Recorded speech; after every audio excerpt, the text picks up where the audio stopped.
الحمد لله رب العالمين والصلاة والسلام على أشرف المرسلين نبينا محمد وعلى آله وأصحابه أجمعين. أما بعد, we'll continue our class with our noble sisters, where we are going through the book al-Ajwiba al-Wadi'iyya al-As'ila al-Nisa'iyya, the answers of al-Sheikh Muqbil bin Hadi al-Wad'i rahimahullah on questions from the sisters, from the women. And as we mentioned before, inshallah, we are trying in this class to answer some questions from our noble sisters. So if you have any questions, head on over to the channel, YouTube channel of Sunnah Scene, where they have arranged and they've set up in the Sunnah Scene, on the Sunnah Scene YouTube channel. Inshallah, you can find a link to their Telegram page or group where they are taking questions. Inshallah, they send them to us, and we go over those questions and we try to answer them. May Allah reward our brothers at Sunnah Scene for organizing those classes. May Allah reward them abundantly, and may Allah make all of their efforts and their records of good deeds. Ameen.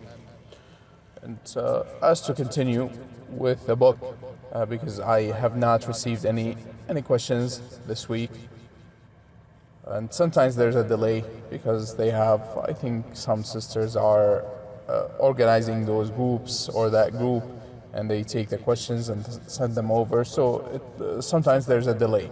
So if you don't get an answer for your question, just listen, and inshallah the following week we might be able to, we might answer it bi-idhnillahi ta'ala. Naam. So may Allah reward all the sisters who are listening in and who are sending their questions, and those who are organizing as well and taking those questions and putting them together, as well as may Allah reward our brothers at Sunnah Scene for organizing those classes.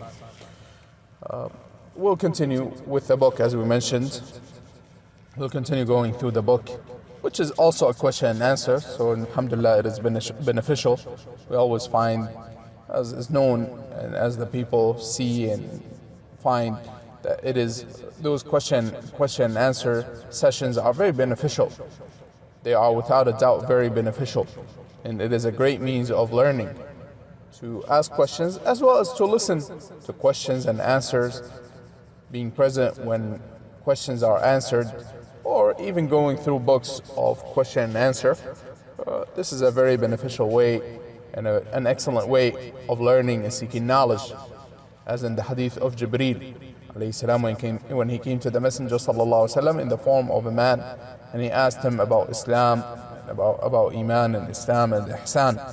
After he left, the Messenger sallallahu alaihi wasallam, he asked them, do you know who was asking? They said, no, Allah and His Messenger know best. And the Messenger sallallahu alaihi wasallam, he said that was Jibreel teaching you your religion. So he was asking to make a conversation of questions and answers as a way to teach the companions, may Allah be pleased with them, and to teach all of us our religion. So this is a clear evidence that from the ways and from the means of seeking knowledge and learning the religion is to listen to questions and answers. Similarly, the Messenger sallallahu alaihi wasallam, he asked his companions, inna min ash-shajari la shajara la yasqutu waraquha wa innaha lamathal al-mu'min. From the trees there is a tree that is an example of the believer, and its leaves do not fall. And other than this, from the evidences that questions and answers are a great means and a great way, excellent way of seeking knowledge and learning the religion. على كل حال لازلنا في باب الفتاوى التي تتعلق بالطهارة. We're still in the book, or in the chapter regarding verdicts and fatwa connected to the matter of purity. تقول السائلة: هل الدم الذي يخرج من الإنسان كالرعاف أو الجراح أو دم الاستحاضة ينجس الثوب ويبطل الوضوء? So the sister, she asked, does blood that come out of the person, such as nosebleed and likewise cuts wherever it is in the body, or the bleeding of al-istihada, which is abnormal bleeding, not bleeding other than a woman's menses, that is caused by a vein. Does it cause impurity of the garment, of the thawb, and does it nullify one's purity or one's wudu? Does it nullify one's wudu? قال الشيخ رحمه الله قال لا ينجس الثوب إلا دم الحيض. He said nothing causes the clothes, the garment to become impure إلا دم الحيض أو دم النفاس, except for the blood of the menses and the bleeding after giving birth. قال وأما هذا فليس بنجس, يعني أما الرعاف والجراح والاستحاضة فليس بنجس. He said, as for other than that, as for this, meaning bleeding from the nose or from cuts on the body, or bleeding from, yani, other than bleeding from a vein, other than the menses, he said, it is not impure. It is not impure. قال إن المؤمن لا ينجس. The believer does not become impure. والحديث هذا متفق عليه. This hadith is agreed upon. وكان الصحابة يصلون في جراحاتهم. And the companions, may Allah be pleased with them, they used to pray while they have wounds. While they have wounds. وفي ثيابهم التي ربما تلوثت بالدماء من أجل جراحاتهم. Likewise, they used to pray with their clothes that had blood from their wounds. فليست بنجسة إلا دم الحيض ودم النفاس. He said, therefore from the bloods there is nothing that is impure other than the blood of the menses and the blood from bleeding after giving birth. وعلى كل حال بارك الله فيكن. In any ways, may Allah bless all of our sisters. This is a matter of difference of opinion between the people of knowledge.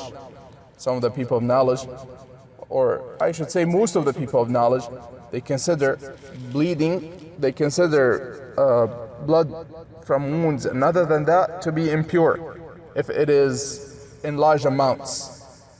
And they say that, يُعْفَى عَنْ يَسِيرِهِ. They say that the little amounts, the small amounts of blood, it is overlooked. However, in large amounts, they say it is considered to be impure. وَيَقُولُونَ أنه ينقض الوضوء أيضا, and they say likewise that it nullifies one's wudu. نعم. هذا يعني ما ذهب إليه كثير من أهل العلم. This is what many of the people of knowledge they say. ولكن يعني الشيخ رحمه الله, الشيخ مقبل رحمه الله, يرجح أن الدم ليس بنجس وأنه لا ينقض الوضوء إلا دم الحيض ودم النفاس فإنه نجس. يعني لا شك أنه أصلا أن الحائض والنفساء لا تكون متوضئة أصلا ولا تعمل ولا يجوز لها أن تفعل شيئا مما يشترط له الوضوء. So in general, what al-Sheikh rahimahullah, he said is the stronger opinion, Sheikh Muqbil, is that the only blood that is impure is the blood of the menses and the blood after giving birth, the bleeding after giving birth. And he said that this blood is impure. And of course, does it nullify the wudu? We say, of course, the woman who is in her menses or the woman who is bleeding after giving birth, she's not allowed to do any of the things that require wudu anyways. So she is in a major state of impurity because of her menses or because of the bleeding after النفاس, bleeding after giving birth. ثم تقول السائلة, another sister, she asked, هل غسل يوم الجمعة بالنسبة للمرأة واجب سواء صلت في المسجد أو في البيت? So the sister asked, is taking a bath obligatory on Jumu'ah, on Friday, for the woman, whether she prays in the masjid or in her house? قال رحمه الله الذي يظهر أنه واجب. He said, what I find to be correct is that it is obligatory. لأنه جاء في الصحيح, because it came in the authentic hadith, غسل الجمعة واجب على كل محتلم. Taking a bath on Friday is obligatory upon every person who has reached the age of puberty. وجاء حق لله على كل مسلم أن يغتسل في كل 7 أيام. And it is a right of Allah subhanahu wa ta'ala upon every Muslim to take a bath every 7 days. هذان الحديثان متفق عليهما. And those two hadith are agreed upon. وعلى كل حال هذه مسألة أيضا اختلف فيها أهل العلم. أقول هذه مسألة اختلف فيها أهل العلم. فمن أهل العلم من يقول أن غسل الجمعة متعلق بحضور الجمعة، وهذا والله أعلم هو الراجح. Some of the people of knowledge, they say that taking a bath on Friday is connected to attending the Friday prayer. And this, والله أعلم, is the stronger opinion. وهذا ما ذهب إليه كثير من أهل العلم، وهو ما رجحه وما يرجحه شيخنا الشيخ أبو عبد الله عبد الرحمن العميسان حفظه الله تعالى، وقد سمعته منه مرات. And this is what our Sheikh Abu Abdullah Abd al-Rahman al-Maysan, may Allah preserve him, he says is the stronger opinion, and I've heard it from him several times. وأن كما قلنا, as we said, taking a bath, the obligation or the legislation, because some of the people now, they say it is not obligatory to take a bath on Jumu'ah. In general, the legislation of taking a bath on Jumu'ah is connected with attending Jumu'ah prayer, and is connected to the need. If the person needs to take a bath, such as, of course, he is in a major state of impurity, or that he has smell, odor, and the likes, then it becomes obligatory upon him to take a bath before attending Salat al-Jumu'ah. Otherwise, then it is recommended. Wallahu a'lam. And it is recommended for those who are going to attend Salat al-Jumu'ah. For those who will not, those who are excused, for example, if someone is traveling, or the women, if a woman chooses not to attend Salat al-Jumu'ah, of course she is not obligated to attend Salat al-Jumu'ah, and therefore it becomes, it no longer is not even recommended for her. This is what some of the people of knowledge, they say. Now, ثم تقول السائلة ما الحكم في امرأة لا تغتسل من الجنابة وهي تعرف أن الغسل واجب. So what is the ruling regarding a woman who does not take a bath from the major state of impurity, from having a relationship with her husband or the likes, and she knows that it is obligatory to take a bath? قال الشيخ رحمه الله, the Sheikh rahimahullah, may Allah have mercy on him, said, تعتبر آثمة وارتكبت محرمة. She's considered to be a sinner, and she has done something that is impermissible. فإن الله عز وجل يقول وإن كنتم جنبا فاطهروا. Allah subhanahu wa ta'ala says in the meaning of the ayah, and if you are in a major state of impurity, then purify yourselves by taking a bath. فالواجب على كل مسلم أن يبادر بالطهارة. What is obligatory upon every Muslim is to rush into purifying themselves. إذا جاء وقت الصلاة, when the time for the prayer comes. أما إذا كان الجماع في أول الليل, if she had a relationship with her husband in the beginning of the night, فيجوز أن تذهب ويذهب زوجها ويغتسلان أو يغتسل كل واحد منهما وحده. Then it is permissible for her or her husband to take a bath either together or each one by himself in the beginning of the night. ويجوز أن يؤخرا إلى قبل الفجر فلا بأس. And it is also permissible for them to delay it until before Fajr. There's no harm. أو يتوضأان وضوء الصلاة ثم ينامان. Or that they can perform wudu and then they can sleep. فهذا لا بأس به. فلا بأس بهذا. There is no harm in that.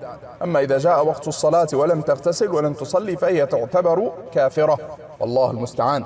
If the time for the prayer comes, she does not take a bath and she does not pray, then she is considered a disbeliever. And we seek the help and the aid of Allah subhanahu wa ta'ala. طبعا هذا على قول من قال أن ترك الصلاة عامدا أو متكاسلا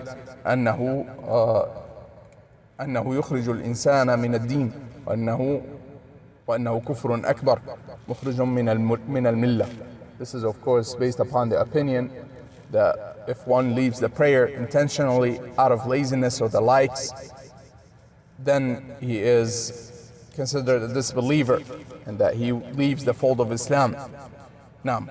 على كل حال ما نبه إليه الشيخ رحمه الله وهو أنه يشرع لمن أراد أن ينام قبل أن يغتسل من كان على جنابة وأراد أن ينام قبل أن يغتسل فإنه يشرع له أن يتوضأ. قالوا يخفف الجنابة بالوضوء، ليس أنه مثلا إذا توضأ أنها تسقط الجنابة أو تسقط أن الوضوء يسقط وجوب الغسل، ولكن قال أهل العلم هذا تخفيف للجنابة، وهو أمر مستحب وهو مسنون وهو أمر مشروع. يستحب لمن أراد أن ينام وأن يؤخر الغسل إلى آخر الليل مثلا إلى قبل الفجر أن يتوضأ وضوء الصلاة. It is what the Sheikh rahimahullah pointed out is something that is recommended, it's something that is from the Sunnah, and it is something that is from the Sunnah, and that if one was in the major state of impurity, man or woman, from having a relationship with their spouse, and the person wanted to sleep and wanted to delay taking a bath until before Fajr or until before the next prayer, and that is permissible. However, what is legislated and what is recommended and what is the Sunnah is to perform wudu. To perform wudu. The people of knowledge, of course, wudu does not replace taking a bath.